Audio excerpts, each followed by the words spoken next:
국민의힘 한동훈 대표께도 대표 회담을 제안드립니다. 시급한 현안들을 격의 없이 의논합시다.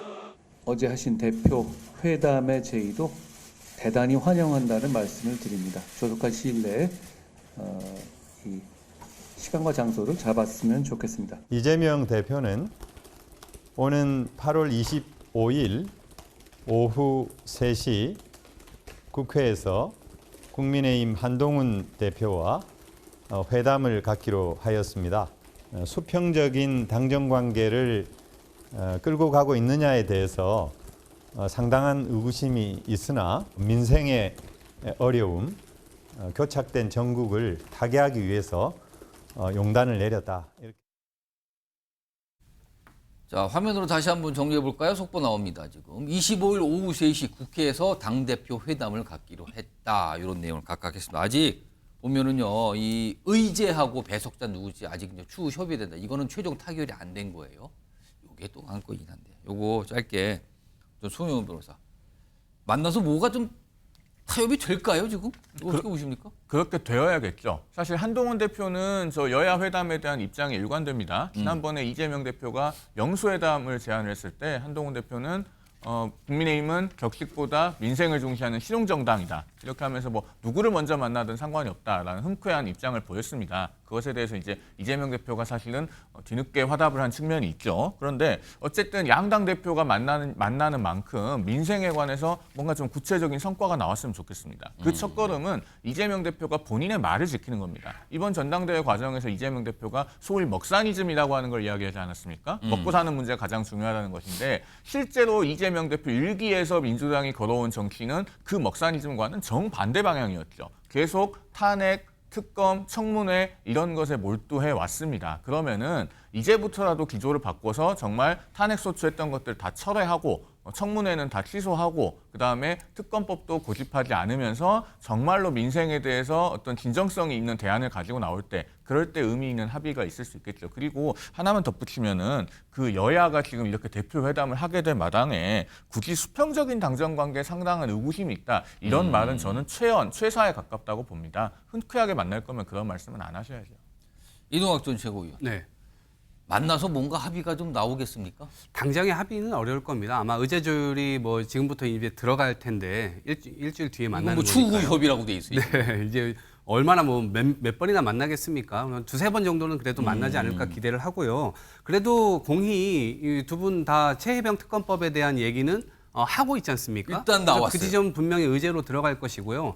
이재명 대표께서 주장하고 있는 먹사니즘 관련된 특히나 경제 지금 굉장히 어려운 상황인데 이 상황에서 결국 한동훈 대표와 이 문제를 가지고 의제 삼는 것만으로도 저는 대통령의 압박이 될 것이라고 생각합니다. 왜냐하면 대통령이 지금 민심과 당심을 완전히 거부하고 여전히 혼자 동떨어진 곳에 서 있는 것 아니겠습니까? 그런 지점에서 보면 대통령께서 이렇게 여야 대표들이 만나는 것에 대해서 불편하실지 모르겠습니다만 예. 그래도 민심을 얻고 있는 여야 대표들이 만나서 나누는 얘기인 만큼 그 무게감이 적지 않을 것이라고 생각합니다. 그래서 그 의제를 결과적으로는 이뤄내는 것까지 집행되도록 만드는 것까지가 사실상 국민들이 원하는 성과일 겁니다. 그런 지점에서는 결국 여야 대표가 만난다 하더라도 대통령이 결국엔 이 지점에서 움직여 주셔야만 하는 것이기 때문에 국민들께서 그런 걸 원하고 있다. 이런 지점들을 대통령실과 대통령은 반드시 주목하셔서 보셨으면 좋겠습니다.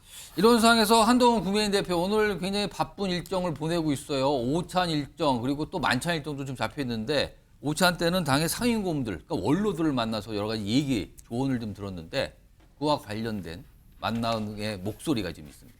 들어보시죠. 저희 당이 최근에 많은 어려움을 겪었습니다. 그 어려움을 민심을 따르고 국민 눈높이에 맞추는 것으로 돌파해 보려 합니다. 지금 우리 당이 굉장히 어렵지 않습니까? 여러 가지로 이것을 좀 이겨내기 위한 우리 한나라당의 한다크가 좀 돼달라 그런 부탁을 드리고요. 이제는 좀 더 외연도 확장하고 젊은 정치인들을 전면에 좀 내세워가지고 좀 굉장히 과감하게 또 혁신적으로 바뀌는 모습을 저는 보여야 된다고 생각합니다. 그러니까 이 잔다르크가 아니라 이제 한다르크, 한동훈 플러스 잔다르크, 한다르크가 되라고 조언이 나왔는데 한다르크면은 누구를 겨냥하는 거 아니에요 지금요? 누구를 겨냥하라는 소리입니까 이게? 일반적으로 우리가 얘기할 때는 이재명 대표를 겨냥할 수도 있겠습니다만 그 보수 원로들의 고민은 있는 것 같아요. 지금 보수 세력에 뭔가 이 구심이 필요하다. 윤석열 대통령이 굉장히 또 국정 운영의 난맥상이라든지 불통 국정으로 지지율이 지금 답보 상태지 않습니까? 이번 전당대회에서도 윤한 갈등 이런 논란에도 불구하고 예. 한동훈 대표가 압도적으로 당선됐단 말이에요. 그렇다면 이제는 앞으로 보수 세력들이 보수가 좀 한동훈 대표를 중심으로 예. 똘똘 뭉쳤으면 좋겠다.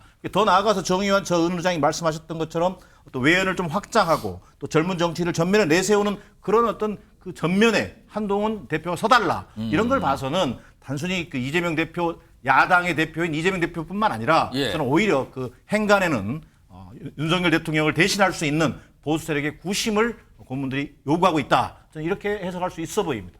영진 변호사는 누구를 향한 한다르크가 되달라는 뜻으로 보이십니까? 글쎄요, 잔다르크가 100년 전쟁 때 영국하고 싸워가지고 프랑스를 구했단 말이에요. 예.